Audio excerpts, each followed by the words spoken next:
अस्सलाम वालेकुम या अली मदद हक मौजूद DSN अजमल सावंद हिकिड़ी ट्रेजिडी हिकिड़ो ॾुख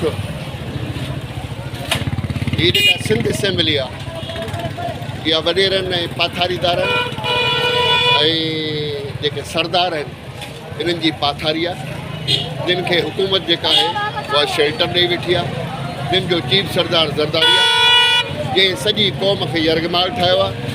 इहे क़बाइली तकरार इहे जेके हिन ऊंदा ई हमेशह रोशनी जी दुश्मनी आहे, जहालत हमेशह इल्म जी दुश्मन आहे। ऐं हीउ जेको ज़ुल्म थियो आहे जैकमाबाद में कंदकोट में जो हिकु प्रोफेसर जंहिंजी वॾे में वॾी इहा सचाई हुई त हुन ॿियनि PhD होल्डर वांगुरु न त ॿाहिरि मुल्क में ई रहण जी कोशिशि कई, उते ई कमाइण जी कोशिशि कई, पंहिंजी ज़िंदगी कंफर्टेबिलिटीअ सां गुज़ारण जी कोशिशि कई। पर हुन चाहियो त मां पंहिंजे क़ौम जे ग़रीब ॿारनि खे अकुल ॾियां, शऊर ॾियां त जीअं उहे अॻिते वधनि ऐं पंहिंजी क़ौम खे संभालनि। पर हुनखे बेवाजिबी क़बाइली ट्राइबल मसइलनि जे करे हुनखे क़तलु कयो वियो, हुनखे शहीद कयो वियो। जेका सॼी सिंध जेका आहे सरापा एहतजाज आहे त जेको बि वॾेरो आहे सिंध में उन जे आॾो सरदार जो नालो लॻल आहे। ऐं वॾेरो जेको अॻु में ई मां चवंदो आहियां त सिंध जी सींग ते गार आहे। इन्हनि वॾेरनि ऐं सरदारनि, चांडियुनि जा सरदार हुजनि, महाराज जा सरदार हुजनि, मलक हुजनि, जतोई हुजनि, जेके बि सरदार आहिनि इन्हनि हिननि क़ौम खे तबाह कयो आहे। ऐं हिन क़बाइली निज़ाम ऐं सरदारी निज़ाम खे लागू करे माण्हुनि जा हक़ गज़ब कया आहिनि। कारोकारीअ खां वठी माण्हुनि खे मिर्च ॻुईअ में विझनि था हरामी।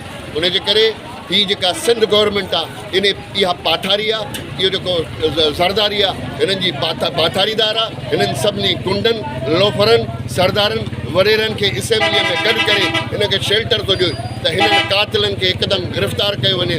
ऐं उस्ताद बि महिरबानी करे कोशिशि कनि उहा तालीम जेका आहे जेका समाज नथी बदिलाए सघे उन तालीम जो कहिड़ो फ़ाइदो आहे। छा असां रुॻो मेणबतियूं ॿारींदासीं? छा असां जेको आहे सो कारियूं पटियूं ॿधंदासीं? छा असां रुॻो प्रेस क्लबुनि ते एहतजाज कंदासीं? इन्हनि खे कॾहिं फाहो विझंदासीं? इहे सरदार लोफर हिक ॿिए सां ॿधियल आहिनि। छो पढ़ियल लिखियल शऊर वारा माण्हू जेके आहिनि छो नथा गॾु थियनि ऐं छो नथा निकिरी पवनि त हिननि खे फाहो ॻुचे में विधऊं? अचो त सॼी सिंध जा पढ़ियल लिखियल नौजवान शागिर्द उस्ताद, इहे यूनिवर्सिटियुनि जा शागिर्द काॾे विया? इहे IBA जा शागिर्द काॾे विया? IBA लेटर थो कढे जंहिंमें आम हिकिड़ो 4 सिटूं लिखी ऐं मज़म्मत थो करे। IBA सॼी तरथड़े में हुजणु घुरिजे हा। IBA एक्शन वठणु घुरिजे हा। पर हिते को बि माण्हू अॻिते अचण जे लाइ तयारु न आहे।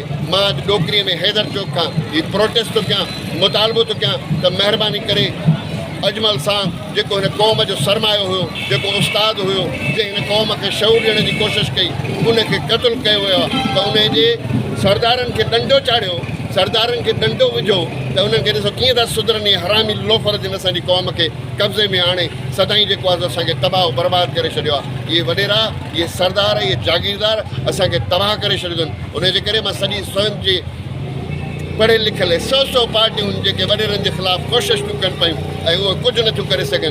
त हीउ मौक़ो आहे जेकॾहिं उस्ताद जे रत सां क़ौम खे उथणो आहे त महिरबानी करे असां बि उनजे लाइ तयारु थियूं। असां बि रिश्ते आहियूं। कंहिं महिल बि वॾेरा सरदार असांखे बि मारण में देरि न कंदा। पर असां पंहिंजी क़ौम जे लाइ अॻिते अचण जे लाइ, सुजाग करण जे लाइ, शऊर ॾियण जे लाइ पंहिंजे रत खां बि न किबाईंदासीं। उनजे करे महिरबानी करे सरकार कहिड़ी हरामी सरकार आहे, कहिड़ीअ खां मुतालबो कयूं? उनजे करे मुर्सी असांखे पंहिंजो पाण करणी पवंदी।